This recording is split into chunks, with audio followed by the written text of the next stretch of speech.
Can you feel the tension? I can. I can feel it down in my plums. Woke up in the morning, grab my little black book. Yesterday can eat a dick, cause we lost by the hook. Can't win them all, so you never see me get shook. Today's a new day, the bookmaker's getting cooked. When I spot a dirty keg of 4 units getting played, always find the value, I would never be afraid. Scared money don't win, but I'm not going all in unless I see a bet I love, then I put my balls on a bookie's chin. Let it all soak in, doubling my bread, winning money with my friends. If you got the itch and you wanna go big, follow Sharpie bets and you gon' really fucking win. This is not financial advice, it's entertainment. But if I find the right price, believe I'm parlaying it. You can see my spreadsheet, I'm winning, not just saying it. Profit in the green every week, I'm never negative. I can bet an ace or a shitty old picture. Pick the right spots cause I'm the K-pop whisperer. Shut up when I speak until you finally get the picture. I'm the best in the world, tell me you getting richer. Fuck the bookies, fuck the bookies. FTB screaming fuck the bookies, fuck the bookies, fuck the bookies, fuck the bookies, fuck the bookies, fuck the bookies, fuck the bookies. FTB screaming fuck the bookies, fuck the bookies, fuck the bookies. Middle finger in the air screaming fuck the bookies. Let's get to the motherfucking monies. Fucking monies. Welcome everybody. It's Saturday morning. I'm out of bed. Hair's not fucking combed. Why? Because I don't got to. That's fucking why. Appreciate you all for tuning in today. It's going to be super short. I ain't got nothing typed out, so we're literally just going to talk the lineups I got going. Shout out to you all who came in. Smash the freaking like button if you haven't. And you're right, Big Scott. We do have WrestleMania today and tomorrow, so I will be watching that. Hopefully not stressing baseball, but that's just life. You're going to stress it. Let's get straight to it, fellas. Let's talk the first guy on the board, Jose Barrios. As once the lineups came out, more plus money started to come on the 5.5. And you already know right by now what I look for Jose Barrios. We're going to go off of chase contact. And we did have Julio Rodriguez in this lineup, which was somebody that we wanted for at least for if you're over on the strikeouts. And they took him out the lineup today. So when we run through the lineup, we have 3 guys for sure. And we have 3 guys that are question marks. The question marks being guys that have struck out to him at over a 33% clip, all 3 of them. So I get it if you're on the over. Me personally, I've got to have 6 of 9 telling me which way to go. Right now, we actually have 5 of the 9 pointing towards the over. But like I said, the past history is there, but I've learned last year past history was 50-50 with this guy. So a live betting type spot probably for me if I'm going to get in, as I want to see, does he get Polanco? Past history says yes. Does he get a Rosarena? Past history says yes. And can he really fucking strike out Crawford? Like, he struck him out 6 of 14 times. Past history says yes. So if he gets those guys, then it's over for sure. But those are my question marks. I've come to realize you just cannot take in the past history when it comes in with Jose Barrios. So the lean is the over. Not going to get there, as the lineups did come out already for that one. The next guy on the list that we're looking at is we've got 7 or 8 lineups, maybe 9. I don't know how much is sitting here, at least right now. And number 2 on the board is going to be Hunter Green. So let's pull up what his shit is at right now. Hunter Green, 6.5 minus 145. We do have a 7.5 over there. This one was a different type line before the lineups came out, where FanDuel was different. Now everybody seems to have caught up, and you've got heavy juice on the 6.5. Hunter Green, guys, has been on just another level this year. And is he due to come down? Yes, but I don't know if it's going to be versus this team. We talked about Abbott, how he was in a really good spot yesterday for the zone contact, and it played out very well. Well, this is a totally different reconstructed lineup, and if I definitely use zone contact. If we're going to look at our man freaking Hunter Green's metrics, he's in the zone this year 9% more than league average. So zone contact is key. And when we run through the zone contact, it's like, this may be a long day for this man. 6 of the 9 this year by the numbers have good zone contact, better than league average. But if we go off of last year's, this is a team he can get. It flips the other which way to 6 of the 9 towards Green's over. What is going to play out? when I run his pitch mix through this lineup, as one of the keys said yes, where the other key said not. So I was like, okay, let's run this pitch mix, guys. The way they position this lineup with Mullins, Rochman, O'Hearn, those are the three guys I got for big fucking zeros right there. So it's going to be tough when the top of the lineup is going to be the guys that are probably the ones you're not going to get. Now, can he get them? It's baseball. Yes. The first time he got Mullins 2 of 3 times, but I'm going to go off of long repeated history right here. And it's telling me Rochman, O'Hearn, and Mullins are one tough son of a bitch. And it's not just the pitch mix. It's also the fact that they're elite at zone contact. I did the math, and I come up with 6 guys on a bad day. And you know me, I need wiggle room, 1.5 more than what I'm looking to bet. I get why FanDuel had a 6.5 this morning, and the other books were at 7.5. I get they've all come back down. I'm not looking to bet Hunter Green under, as he has dominated lefties, guys. Dominated lefties compared to the right-handed side, striking them out 33.5% of the time through his career. They are running 6 lefties, so I get it. Can he get that other one? Yeah. So I get it if you're on the over. What's keeping me off, though, is the zone contact, but it's the zone contact of this year. It's not the zone contact of last year. So what plays out? That's the true question. The other thing about Hunter Green is the only pitcher in baseball who's thrown over 100 sliders this year and has not allowed a hit on it. May I dare say the best slider in baseball. Shee-wee-wee-wee. Appreciate you all for tuning in, guys. If you haven't, smash that like. It's an impromptu freaking K-pop talk stream. And the third guy on the board is my guy, Roki Sasaki.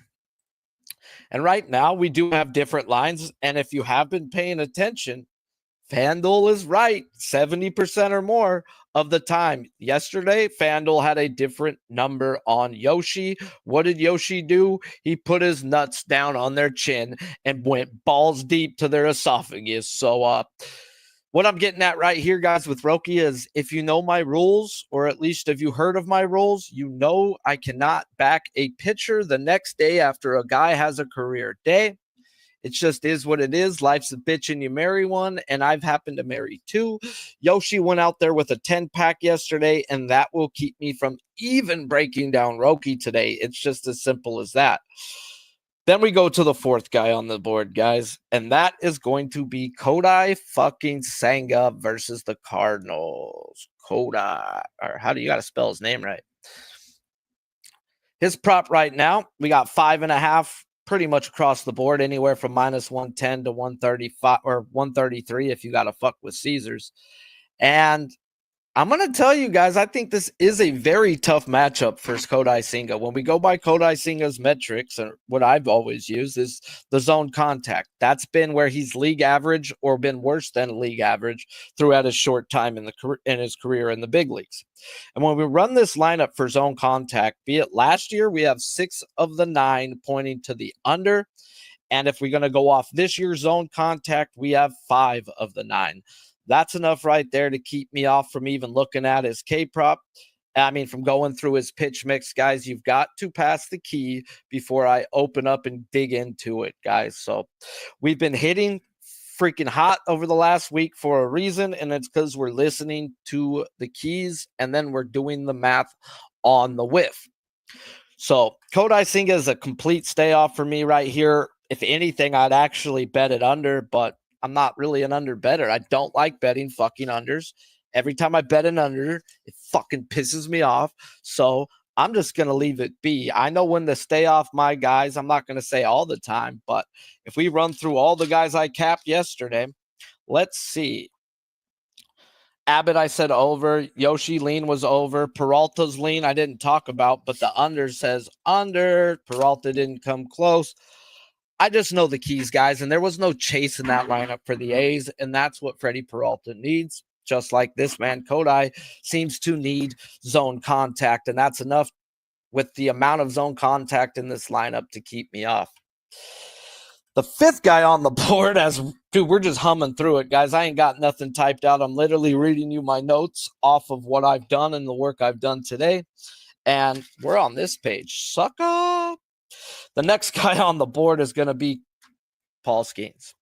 And Paul Skeens right now, guys, I cannot even look at him personally until the weather tells me that I can get in. We do have 6.5s super juiced everywhere across the board. And what I'm looking at earlier on the radar is it showed that there can be some scattered storms coming through after the game starts. And if there's one thing that's worse than anything towards your K-prop, it is Mother Nature, guys, as you can still lose your K-prop if they finish the game and he gets pulled. So I won't even look to break it down. Two hours to the game, I'll go pop the weather radar up again. And then once I see that they can or cannot play, I will then decide if I'm going to break down that person's lineup today. It's been simple, though, pretty much all year betting this man and last year. It comes down to zone contact with how much this man lives in the zone. It's been simple, and zone contact really hasn't told me to play this man this year. Not saying he hasn't hit it. He's hitting some, he's hitting not, but he has played a lot of really good zone contact teams, and there will be a time for me to drop the hammer when the hammer is time to be dropped. Speaking of dropping the hammer, this is the guy I'm probably going to be dropping the hammer on today. Mackenzie fucking Gore. They're not giving us his props yet. If we pull up FanDuel, I think they're at minus 140. DraftKings is minus 145. And Bovada was at minus 135. So definitely might have to throw some money on that Bovada if I'm decided to get in. But we have Gore at Colorado, and you guys know my rules about pitchers in Colorado. Show me you can do something in Colorado before I bet you. He's only pitched 2 games in Colorado. His first game, he got his salad tossed, got the living shit kicked out of him. His next game in Colorado, he went 6 innings with 6 strikeouts. Now we're back in Colorado. He pitched a really good game that second game. Now, the first game, I'm going to tell you, I'm not.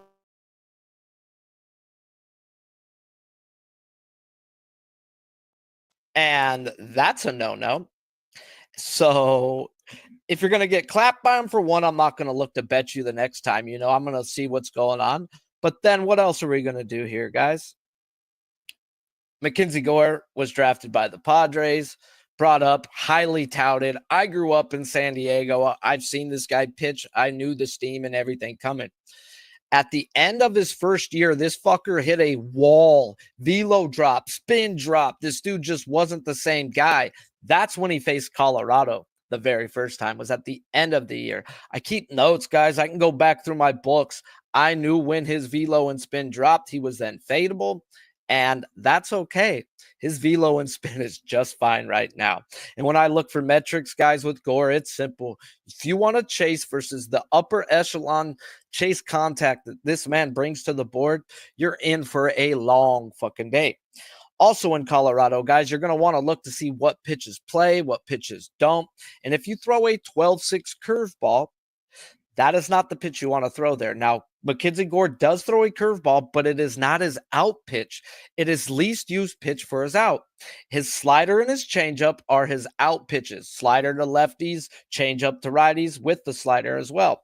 So what I'm getting at, guys, is the changeup is the pitch you want to use out here. The fastball is a pitch you want to use out here. The slider on same side slider with them projecting floor lefties, that is death to the lefties, guys. You want to use same side sliders when you're in Colorado. It helps it tilt even more than what you're planning on. So all in all, guys, I run this lineup, be it this year or last. And we have 6 of the 9 or 7 of the 9 that chase in this lineup. Okay, now we're going to run through their pitch mix, guys. And I do got a couple people for a half, but I've got absolutely nobody on here for a 0. And I come up with 8.5 on a bad day. Now, I will wait for lineups to come out, but if I get this lineup or anything close to this lineup, and I can predict them for 8 on a bad day, as right now I have them for 8.5. I've got my wiggle room, and it'll be the first time that I pay up juice on a K-prop this year. We talked about it with our boy Mikey Mike yesterday, guys. The sweet spot for my K-props is minus 140 to 50. Haven't bet them this year, but we are on fire. We're on the right track, and if it pops up like it is today, I ain't gonna be no bitch. Nah. Give me this lineup, and I will be backing Mackenzie Gore today in Colorado.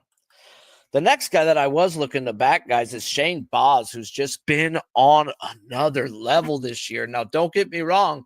3 years ago, this man was the number one pitching prospect in all of baseball, had Tommy John, came back last year, and now seems to be drilling his feet into the ground and comfortable on a big league mound.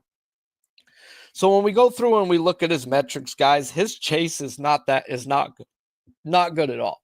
But his chase contact is disgustingly good.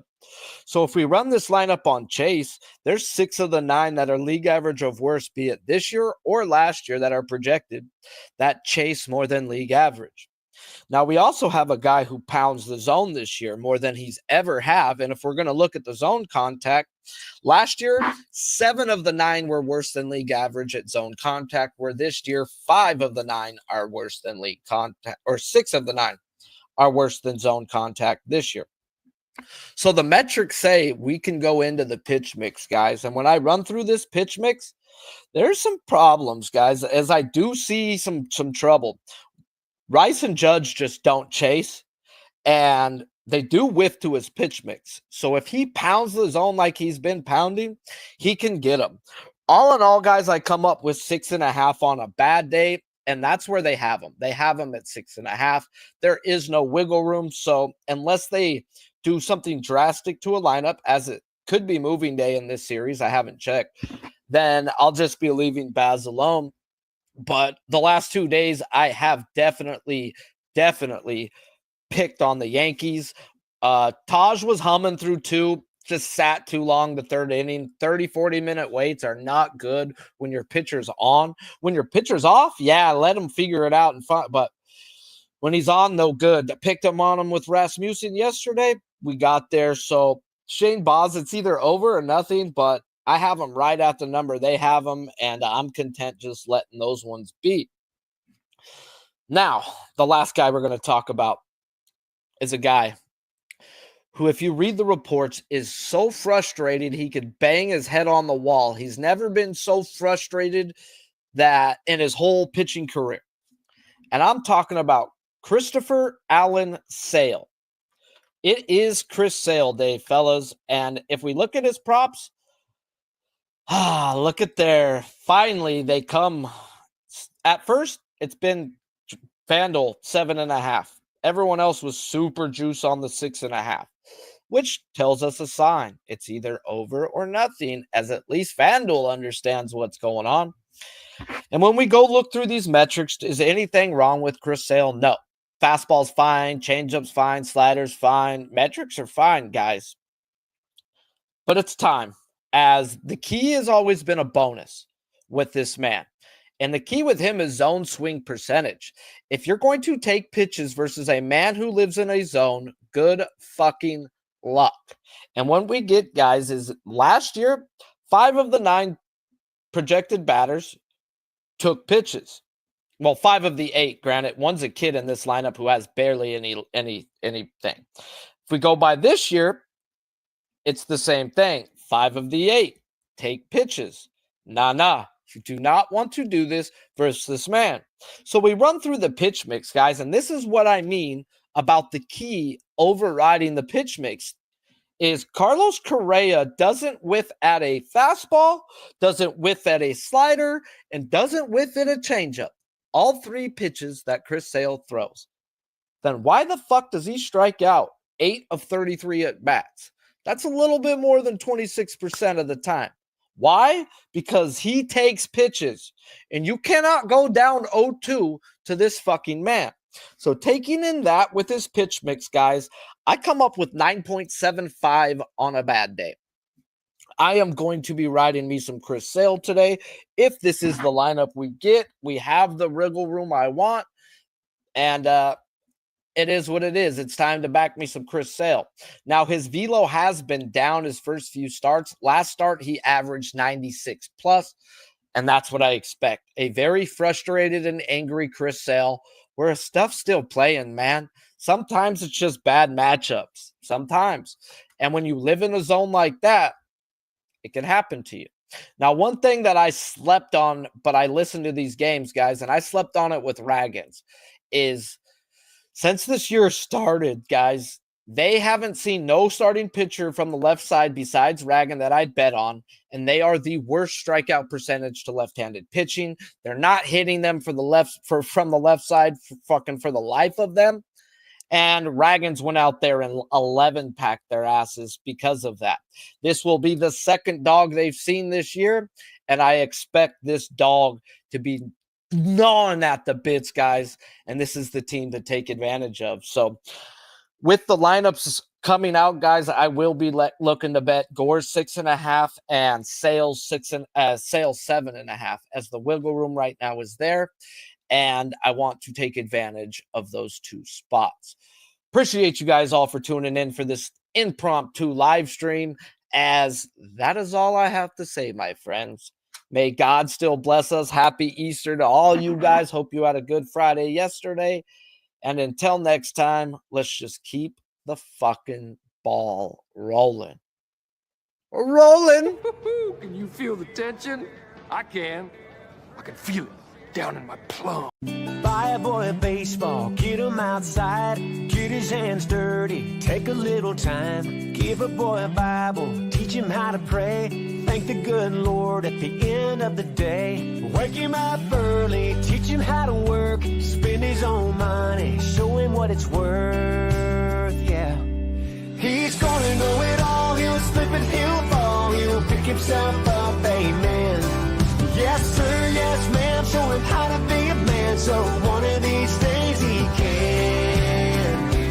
Buy a girl flowers, take her to a show, treat her like a lady, and maybe down the road you'll give a girl a diamond, put it on her hand, watch her and her mama making all the plans. Then get a little house on a little piece of land, build a little family, so maybe one of these days he can. Yeah. Buy a boy a baseball, get him outside, get his hands dirty, take a little time. Give a boy a Bible, teach him how to pray.